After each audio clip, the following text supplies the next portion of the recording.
tonight a new kind of must-see TV, a brainstorm that quickly became a broadcasting reality, but might never have happened at all had there never been a September 11th. It is called Bridges TV. Broadcasting to the world. Bridges TV, billing itself the American Muslim Lifestyle Network. It is named that for a reason. It's the very first American Muslim television network to be broadcast in the English language. Wherever you go, take Bridges TV with you. It's the brainchild of Asiya Zubair, an architect, and her husband, Muzammil Hussain, a banker, who are disturbed that negative images of Muslims seem to dominate TV, especially since 9/11. I did not want my kids growing up to watch Muslims being portrayed as terrorists. I hope long-term Bridges TV can play a role towards a better understanding between America and Islam. Police said it happened at the TV station where Hassan launched his Bridges TV network. The founder of Bridges TV in Orchard Park will go to trial for the decapitation murder of his wife. This Western New York television executive is behind bars. He's accused of beheading his wife last Thursday at Bridges TV in Orchard Park. Muzammil Hassan is accused of beheading his wife after she filed for divorce. Muzammil Hassan previously told the AP he hoped his Muslim American television network would balance negative portrayals of Muslims. Welcome to the New Buffalo. The city of Buffalo in western New York is an appropriate market for the first U.S. Muslim TV channel. Muslim immigrants from Somalia, the Arab Middle East, and Pakistan make the most recent wave in a long history of immigration to the city, following the footsteps of German, Irish, Polish, Italian, Jewish, and Latino settlers. But Muzammil Hassan is not the only Buffalo Muslim leader who's not who he says he is. Dr. Khalid Qazi is one of the most prominent Muslim leaders.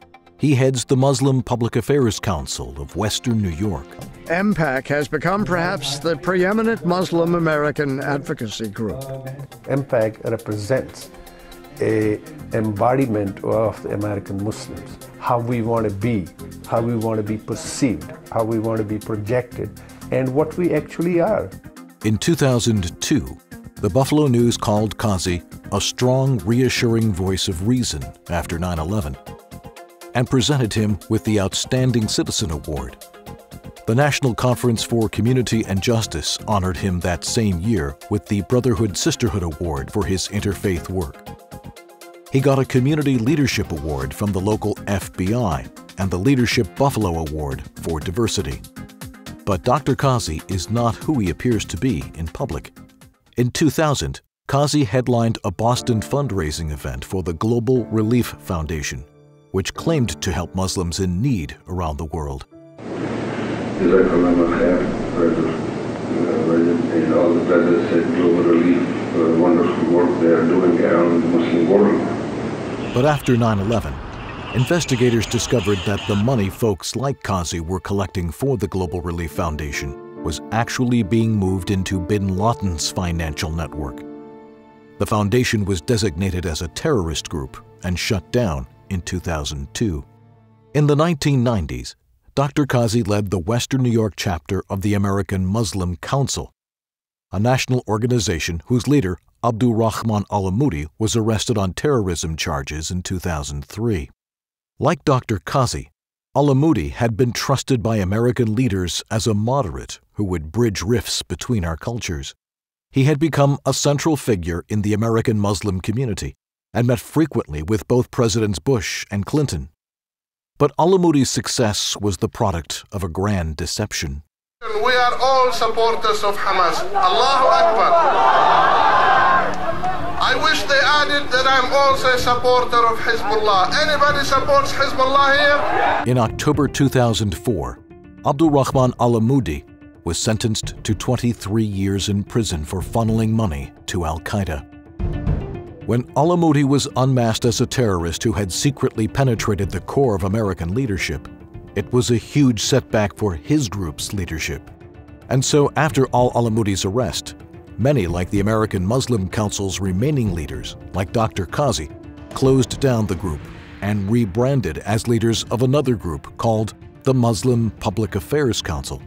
Qazi had now become the head of MPAC in Buffalo.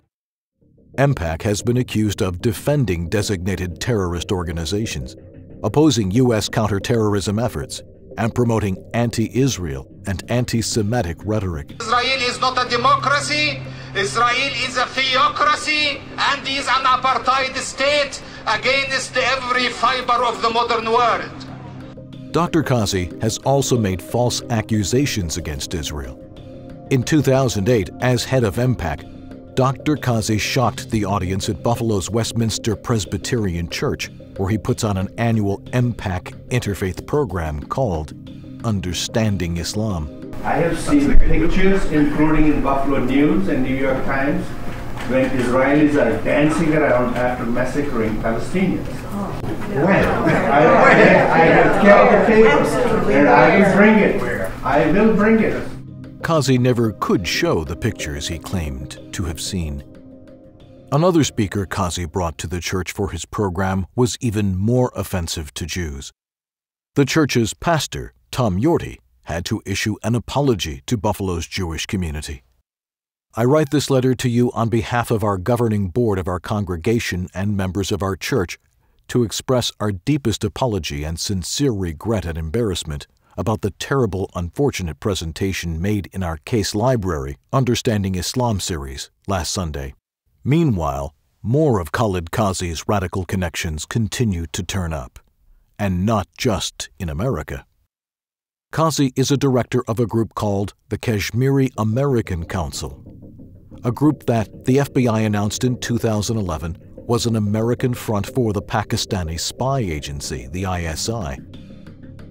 The group's president, Saeed Ghulam Nabi Fa'i, was then arrested and charged with being an undercover agent for a foreign regime. Yet another instance of ISI funneling funds in order to fund its anti-India campaign on the issue of Kashmir in the United States. A report by ProPublica shows that ISI transferred money to the Kashmiri American Council. The Kashmiri American Council's mission for the Pakistani spy agency was to use money to influence American politicians and civic leaders. Eager to embrace him, Buffalo's law enforcement and civic leaders apparently did not look into Qazi's background.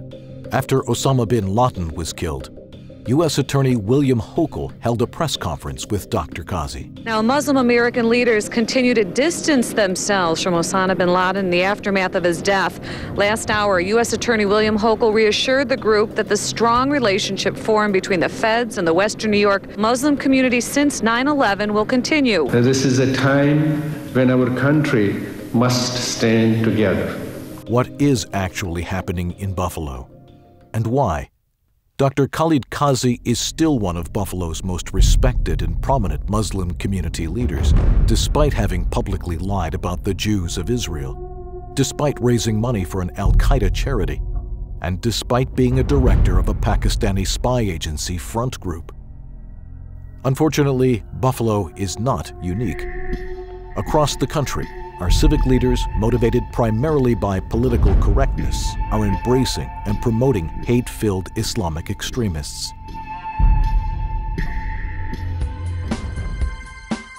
Wherever you go, take Bridges TV with you.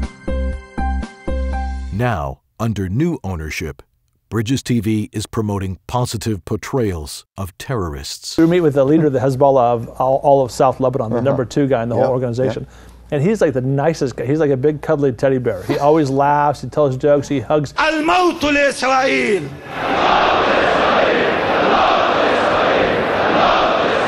Together with Hezbollah supporter Carl Medeiros, Khalid Qazi is listed as a bridge builder on the Bridges TV website. Welcome to the new Buffalo. There is indeed a new Buffalo, a city whose failed leaders are unwilling to deal with the corrosive influence of the well-funded radicals they embraced.